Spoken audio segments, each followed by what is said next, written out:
నీ పేరు? లిఖిత సార్. లిఖిత. ఏం చదువుతున్నావు? Final year CSE sir, B Tech. ఏం చేస్తారు పేరెంట్స్? ఇద్దరు ఫార్మర్స్ సార్. ఫార్మర్సే. ఏ ఊరు మీది? మాది విజయనగరం సార్. విజయనగరం. ఓకే. ఎట్లా ఉంది ఇప్పుడున్న గవర్నమెంట్, ఇప్పుడున్న పథకాలు, మీకు ఇచ్చే ఫీజు రియంబర్స్మెంట్ ఇవన్నీ ఎట్లా ఉన్నాయి? సార్ ఇప్పుడున్న గవర్నమెంట్ అయితే అన్ని పథకాలు అమలు చేస్తున్నారు సార్. బట్ కానీ ఆర్టీఎఫ్ జేవిడి వచ్చేసరికి కరెక్ట్ టైంలో వేయట్లేదు. సో అది కరెక్ట్ టైంలో వేస్తే మంచి ఒపీనియన్ ఉంటుందని అనుకుంటున్నాను సార్. ఓకే. ఇప్పుడు ఫస్ట్ టైం ఓట్ అయిపోతున్నావు. నెక్స్ట్ ఎలక్షన్స్ వస్తున్నాయి. ఏ గవర్నమెంట్ వస్తే బాగుంటుందని నీ ఫీలింగ్? సార్ నేనైతే ఏ గవర్నమెంట్ వస్తుందని చెప్పలేను సార్. బట్ మొత్తం చూసుకొని అంటే ఫార్మర్స్ని బేస్ చేసుకొని, స్టూడెంట్స్ని బేస్ చేసుకొని దాన్ని బట్టి ఓట్ వేయాలనుకుంటున్నాను సార్ నేనైతే. ఎట్లా ఉంది మీ విలేజ్లో కావచ్చు, మీ పేరెంట్స్ కావచ్చు, ఆ చుట్టుపక్కల వాళ్ళు పొంగల్కి వెళ్ళినప్పుడు ఏమన్నా ఈ టైప్ ఆఫ్ పొలిటికల్ డిస్కషన్ ఏమైనా జరిగిందా? సార్ పొలిటికల్ డిస్కషన్ అంటే అనేది ఎక్కడైనా ఉంటుంది సార్. ఆఫ్ కోర్స్ ఏ విలేజ్లో అయినా ఉంటుంది. ఒకరు టీడీపీ అని, ఒకరు వైఎస్ఆర్ అని, సో అలా ఉంటుంది.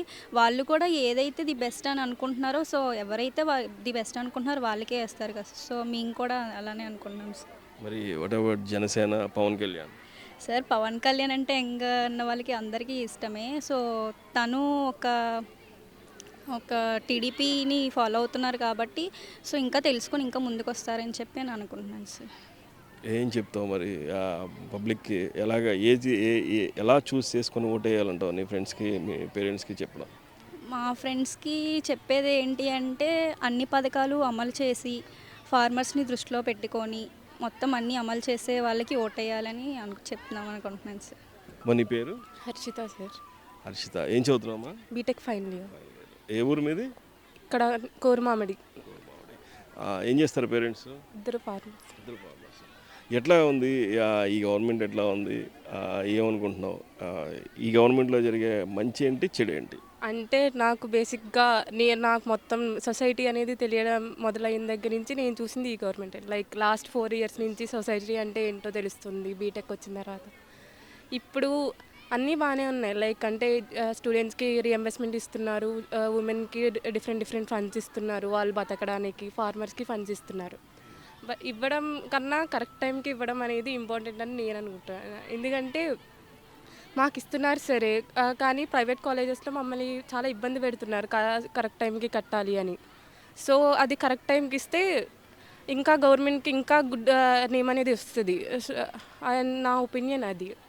ఇదే కాకుండా జాబ్స్ కూడా మాకు వేరే స్టేట్కి వెళ్ళి చేయడం అంటే కొంచెం అది మాకు ప్రాబ్లం అవుతుంది.